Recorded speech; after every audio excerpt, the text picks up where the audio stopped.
Hey, here's something the average anime review crowd doesn't talk about all that much. There isn't a reason for that, right? I'm not gonna get beat up for reviewing this or anything, right? Anyway, one of the main reasons that I stayed away from Hetalia for a while is just because I didn't think that the worst war in human history was a good idea for a comedy. You know, call me crazy. But the original and unique premise, and then a few YouTube videos later, and I eventually caved in and watched the whole thing. And I can say that I personally thought that it was really funny and well written. But with that in mind, I definitely wouldn't recommend it for everyone. Because if the idea of a personification of the stereotypes of countries into characters telling jokes about history and cultural differences doesn't sound like an enchanting experience for you, it most likely won't be.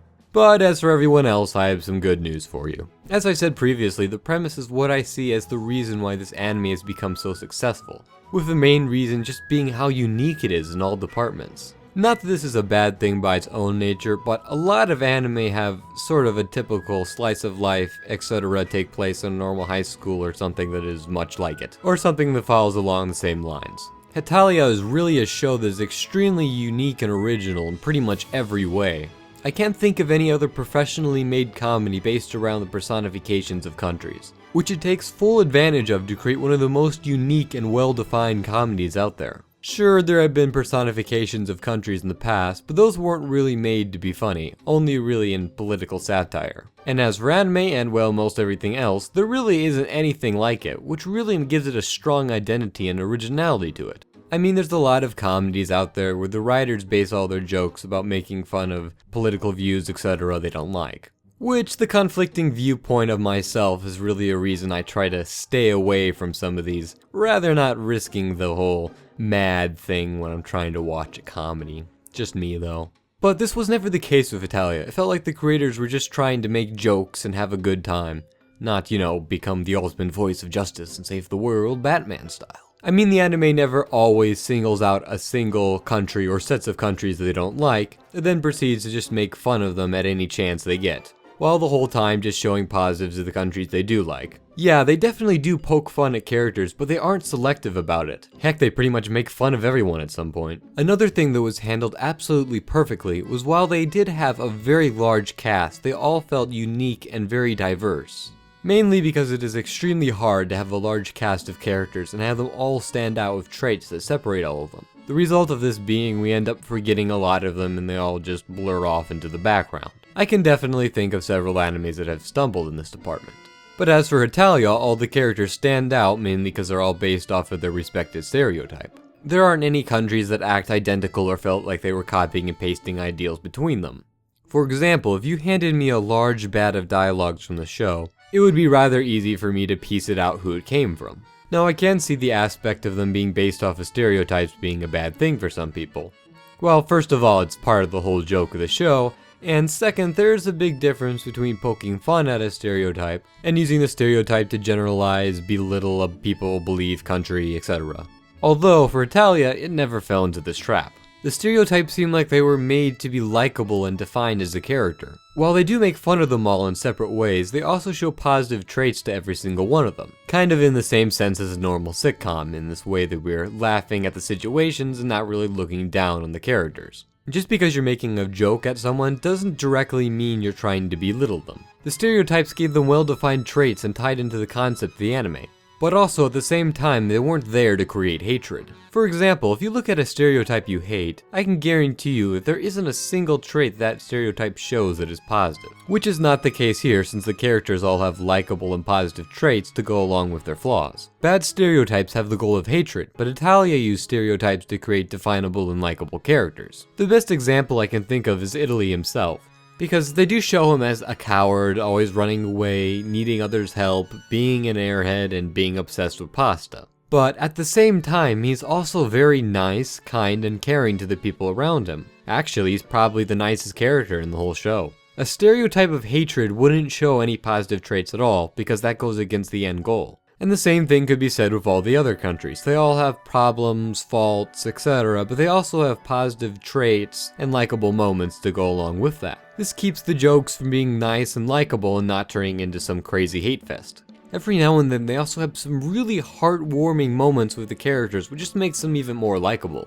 which is another thing which helps leads to the likability of the characters and us to enjoy their presence on screen, which is another reason why I find the characters just to be so likable. Now these scenes weren't everywhere, of course, since, well, this is a comedy. Furthermore, all of the characters have likes, dislikes, faults, positives, and basically just had actual personalities. And it is because of these personalities which prevents the show and the characters from being generic and undefined. Which, if this was the case, could have very easily killed off this anime with the extreme amount of characters it had. Moving on, here's something I normally don't talk about. Let's talk about the dub. I don't usually talk about dubs just because if a dub does the job, I'm happy, which is usually the case with anything post-Bebop. You may think that I don't like the dub, but that really isn't the case. Honestly, I prefer it over the sub version. But I will admit its one flaw is that every now and then it slips into a territory that it really shouldn't. Like if you watch the dub, you will have to be prepared that it does go into controversial territory or just something that doesn't fit the show's theme at all. Sometimes it comes out of nowhere and is extremely glaring to the tone and characters of the anime. Hey there, Hasselhoff! I've got a little surprise for you! Great. What is it? Another Jew? Fun fact, I actually went out of my way and compared the sub to the dub quite frequently for some reason, since that's something I'm sure you care about. Although I wasn't a fan of the dub all the time, I do definitely recommend it over the sub. For the main reason being I think the comedy is just more well written in the dub and more tightly constructed. While yes, the dub at times was glaring, it did have some of my favorite jokes that weren't in the sub or just weren't as strong. So perhaps if you wanted a more toned down version of the show, I might recommend this. But otherwise, I would definitely recommend the dub. The interactions between the Axis and the Allies used a strong sense of wit of the show, so that the characters can play off each other very well. A lot of the cast works great as comedic foils for a vast amount of the characters, mainly because of just how different they really are. Like I said before, I was a bit worried with the World War II setup. While yes, there was definitely a lot of horrible things that did happen in World War II. Just because the show most of the time takes place in that time period, I don't think that means that you can automatically say that the show is trying to belittle the tragedies that took place in that time. If other mediums can make a comedy around this time period, then anime definitely can too. Since I do think that it's kind of crazy to ask for a 100% historical accurate representation with, with stereotypical personifications of the countries.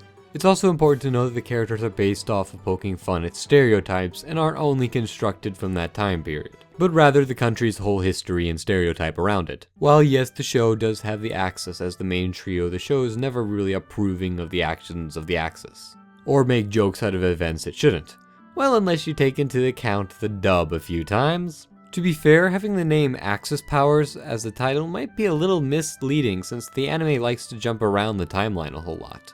Basically, this isn't serious storytelling of history and you shouldn't expect that, because honestly, this is a comedy, and talking about the brutal realities of war in a comedy is kind of sadistic. Moving on to the jokes, which is the most important part of the comedy, which I found to work out very well.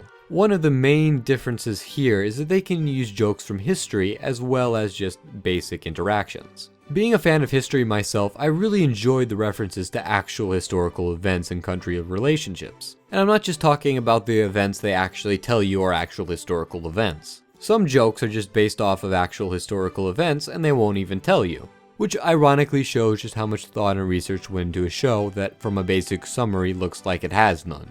The comedy overall used wit, humor, and surprise rather than just shock value, which is one of the problems I have with other anime comedies. Every time the characters are together, you are guaranteed to get some good interactions and jokes out of it. Especially, as I said before, just how different the characters are. They play off of each other perfectly. For example, It's wonderful, is it not?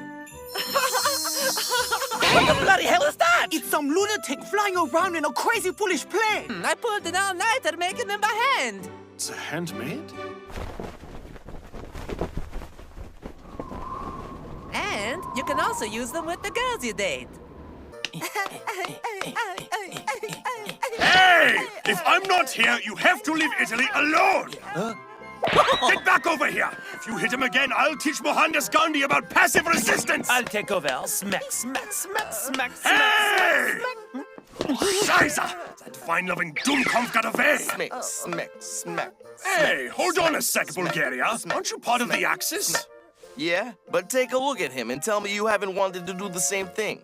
Our big winter celebration is called Epiphany, on January 7th when the wise men visited the baby Jesus. But instead of that story, we teach kids a version of pagan beliefs using a guy called Dead Morris, or Father Frost, who performs witchcraft if you make dolls of him. Wow, that's amazing! Tradition says that those dolls will start moving after 25 days. What the hell? Christmas is freaking crazy in Russia. Also, like the anime, the humor is unique and extremely refreshing. I know people have some very different types of humor, so like I said before, if this doesn't look like your cup of tea, it probably isn't. But as far as my personal anime comedy recommendations, this is one on the top of the list. Basically, just because overall the jokes were unique and refreshing with clear thought put into them. In the end, I'm really glad that Hetalia took the high road and didn't fall into a lot of traps it very well could have. The premise was unique and took full advantage of that. The comedy was different and refreshingly draws from a lot of historical events throughout time. Lastly, and most importantly, the large cast of characters were all unique and diverse. They used stereotypes as a base for comedy while at the same time keeping all the characters likable and rememberable. Although I really enjoyed Hetalia and will definitely at some point check out the rest of the series, I can easily see why some people might not like it. But if the past points sound like something of your interest, you really owe it to yourself to give it a watch. Alright, here we go with End Slate, magical fun times, here we come, here we go. Let's say the Black Bullet review, or perhaps the Fruits of Grisaia review. 2 reviews, so much reviews, but wait! Don't stop now, cause we got a ShamWow, no. We have more bonuses for you today because guess what? If you don't know, I've got a Hummingbird account now. So you can go and click on this here for that. Or, I also started up a Twitter, which I hopefully will use. Right there. So look, you got so much stuff to do now. It must be just so much fun for you, I'm sure.